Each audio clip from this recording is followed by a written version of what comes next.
especially in like last summer. I mean, just some of the fire behavior saw earlier on, and then later into the fire season, kind of startled you into the fact that you really wanted to be in a good spot all the time. You didn't ever want to stray from,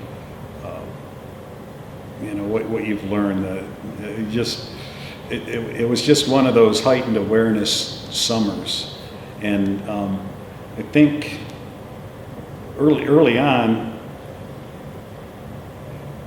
there was the powerhouse fire, which I live in Lake Elizabeth, and that was one of the communities affected by the powerhouse fire. And I think the one reason that stands out for me is because for years this scenario that happened had been going through. I know my captain from years ago always had this scenario: if fire gets here in Lake Hughes, in the canyon, Lake Elizabeth Canyon, gets established in here, it's not going to be good, and if the conditions are right, it's going to do this and this and under these conditions. And so that scenario had been set forth in my head, gosh, back in the mid '90s when I worked on an engine,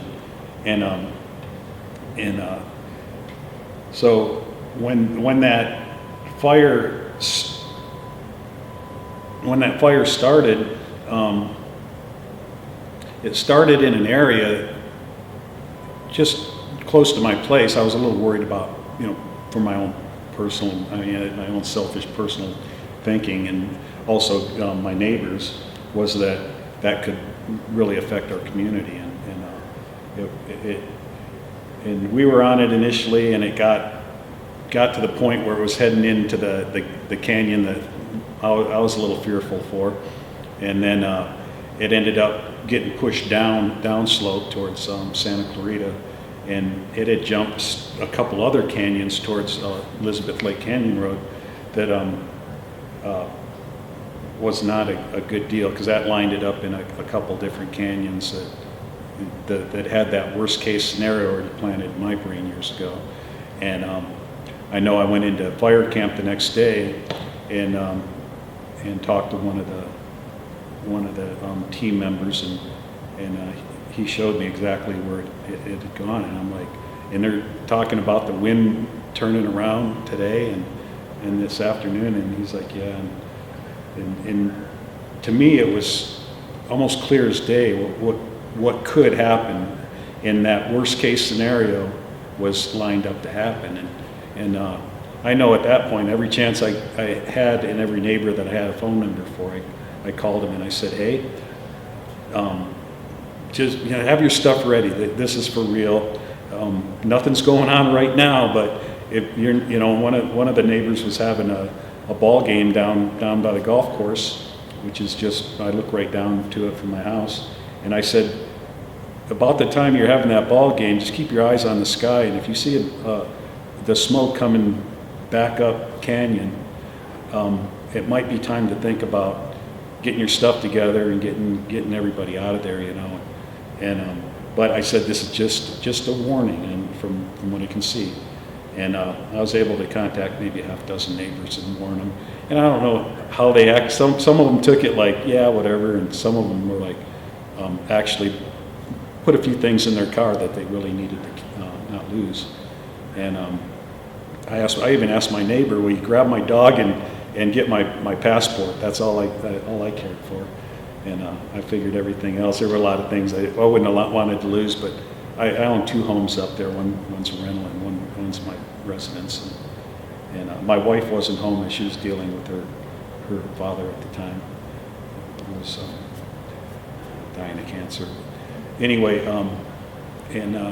I told my wife, I said, this could be, do you have a time to get home? And she said, I can't get up there. And by the time she did, they had already shut the roads down. But sure enough, about 5 o'clock that afternoon, boy, we were actually, it turned and started coming back up canyon towards the community next to me, more so. And it blasted in there and took out a bunch of houses. And we were hearing rumors. The Hotshot crews, there were a bunch of crews that got stuck up on top of the hill for several hours. We couldn't get out. And by the time we did get out. We drove down, had to drive down Canyon, and so the crew needed to bed down. We were just like way over our, you know, the guys were beat. They had worked hard that day trying to hang on to stuff, and ultimately lost everything. But as far as line goes, and for that whole evening, I know that evening my wife called crying, thinking her business was burned down, and we were hearing stories that the school burned down, the Painted Turtle had burnt down, and the Rock Inn burned down. And they're like, how does the Rock Inn burn down? You know, it's made out of rocks. But anyway, I realized that could be a possibility, but that would be like the ultimate worst case scenario. And then some of the neighbors were calling crying. They didn't know if their place was there or not. And I said, I can't tell you. And I was trying to get rest because I knew I had to get up the next day and go back out there and fight fire. And I even went and lumped my boss up and said, hey, it's going through the neighborhood now. Is there anything we can do? And he said, guys are just too white. And I said, yeah, I understand. And he said, well, if you need to go, I understand. And I just opted to stay with the crew and deal with it in the morning. You know, I was thinking, what am I going to do running up there? So in the end, I was pretty wiped out too. I'd been going for a couple days. So anyway, in the end, back at camp that morning, it started asking around, hey, is it true that the school burned?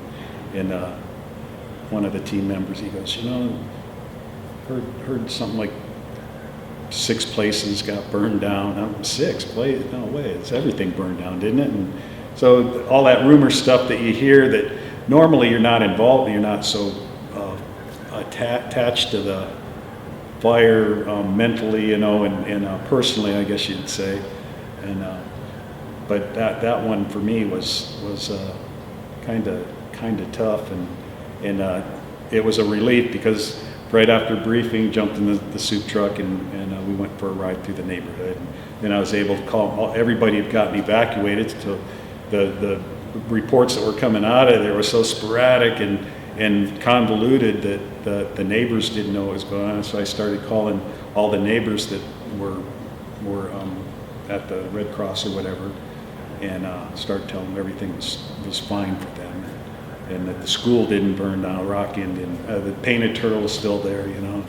So it was one of those things where you were fighting because you you knew that you had your assignment to do, and on the other hand, you're like, doggone it, I wish I could go take care of some business, but it's just part of the job and the way it goes. So I don't know. That was probably a personal one for me.